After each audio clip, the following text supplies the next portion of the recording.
culture of violence. When tragedy strikes, everything changes. Or does it? A dozen people were fatally shot and another 4 injured in a shooting in Virginia Beach on May 31st. It was the latest case of gun violence to strike the U.S. Will it change anything? Dwayne Craddock, a veteran city engineer, fired indiscriminately at a municipal building, targeting people he'd worked with for years. He was fatally shot in a shootout with police. This is a horrific day for the Commonwealth of Virginia. Our hearts ache over the senseless violence that has been inflicted upon the Virginia Beach community today. My deepest condolences and prayers go to the families of those who left home this morning and will not return tonight. Virginia Beach is added to a long list that bears names such as Virginia Tech, Newton, Orlando, Las Vegas, Sutherland Springs, Parkland, and Pittsburgh. No one ever thought that a massacre would happen in this otherwise calm city until it did. You see this on the national news and you just never ever think it will happen at home. And when we came and visited the memorial, it just brought me to tears because we've been reading about the individual people in the paper and they become not just a statistic but a real person with family and lives, and they were all so brave and took care of each other. It's just a very emotional thing to be here. Gun violence has become a fact of life in America, a country where guns outnumber people. The U.S. lags so far behind almost every other nation on shooting deaths. Guns have turned into a multi-billion-dollar industry, and that's one of the reasons reform is so difficult. More than 38,000 people in the U.S. die from guns each year. What is the root cause of this culture of violence?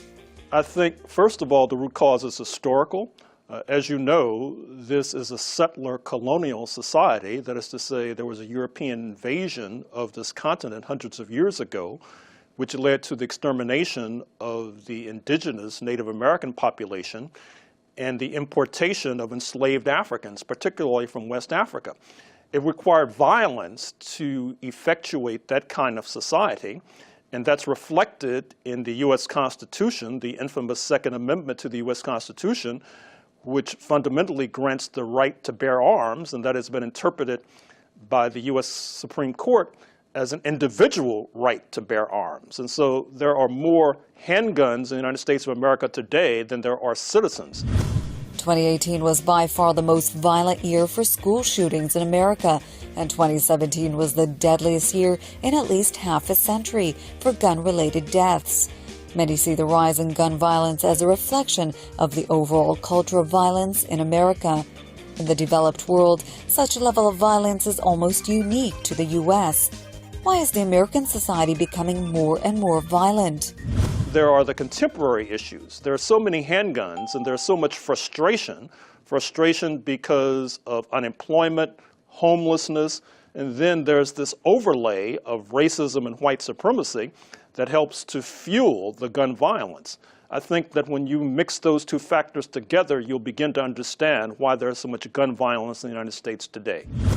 After Sandy Hook massacre of 2012, in which a gunman walked into an elementary school and killed 20 children, 6 adults, and then himself, a frustrated American said, "Never again." And yet there have been more than 2,080 mass shootings across the U.S. since then. That accounts for an average of 1 mass shooting every day. Why are mass shootings so prevalent in America? Are they a symptom of much larger problems? You look at the proliferation of mental problems in this country, which is a cofactor in these shootings. That is to say that in the United States of America, there is not only an inadequate health care system to deal with medical problems, cancer, heart disease, etc., there is an inadequate medical care system to deal with mental problems, to deal with psychiatric problems. These particular problems are particularly prevalent, I'm afraid to say, as the social situation continues to deteriorate And I would dare say that that is a cofactor in terms of the escalation of mass shootings and massacres. Emotions are running high in Virginia Beach. Residents are mourning for the lives cut short by the senseless gun violence. Today is Virginia Beach's darkest hour. A senseless crime happened and imposed tremendous grief upon the people of Virginia Beach, the Commonwealth, and this country. People gathered for a vigil on June 1st for the victims of the mass shooting. This is a mess, and it's hard. And we're now a part of a list that none of us want to be a part of. And so we'll get through it because we have each other. That's what we need in this time, is community. It's friends, it's hearts, hugs, hands. And so that's why I wanted to come out and be here today. Despite the public horror that mass shootings generate, they have failed to spur real change to America's loose gun laws. Why is it so difficult to effectuate reform? Well, I think the answers are rather simple. I've already made reference to the U.S. Constitution, which has been interpreted by the Supreme Court as granting an individual's right to bear arms. Secondly, there is a major gun manufacturing industry which profits handsomely from selling guns to individual citizens. Then there is a gun lobby, the National Rifle Association, that is to say a political pressure group which makes donations to politicians, particularly members of the U.S. Congress, and that helps to keep them in line as well. And then there's the overall history that I've made reference to. That is to say, this culture of violence that was implanted in North America after the first European invader landed on these shores hundreds of years ago. When you combine all these factors, you begin to understand why it's so difficult to change this culture of violence. The issue of gun violence looms particularly large for the 2020 election. The Virginia Beach massacre is the kind of tragedy that often elevates the importance of gun control in political debates. Candidates have put forward a raft of proposals to deal with the issue. Democratic Senator Cory Booker has called for a national gun license program. It is time for us as a nation not to normalize the violence and the carnage of gun violence. It is time that we come together and stand together and take a fight to the NRA and the corporate gun lobby. Senator Kamala Harris has said she would introduce executive actions if Congress fails to act. Congressman Eric Swalwell has proposed a mandatory buyback scheme for military-style weapons. Attention is largely focused on expanding background checks on gun sales and banning military-style weapons. But are these the real solutions? What action is needed to root out the cause of this evil? Obviously, the United States needs to move to a system whereby individuals are fundamentally banned from owning handguns or fundamentally banned from owning rifles, which are oftentimes used for military attacks in war, but are proliferating in households. But I'm afraid to say that once again, because of the way the law has been interpreted, because of the culture of violence that was implanted with the arrival of the first European invader hundreds of years ago, with the power of the gun lobby, the National Rifle Association, and their ability to make campaign donations to members of Congress and politicians.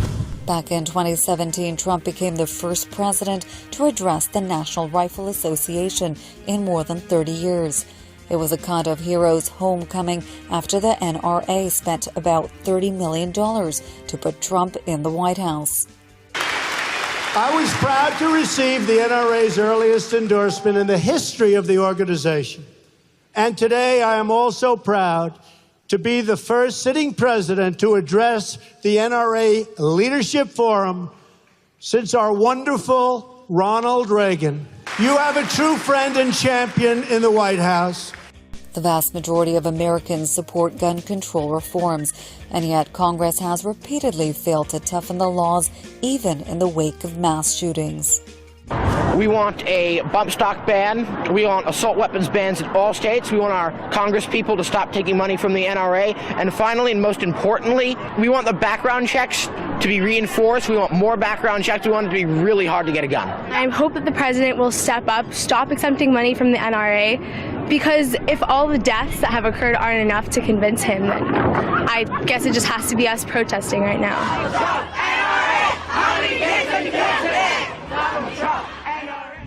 Some experts point to another cause of the rise of gun violence in America. They see the crisis as a reflection of the permanent wars the U.S. government has been waging around the world. The United States is directly or indirectly bombing Afghanistan, Iraq, Syria, Pakistan, Yemen, Libya, and Somalia. After all, violence only begets violence.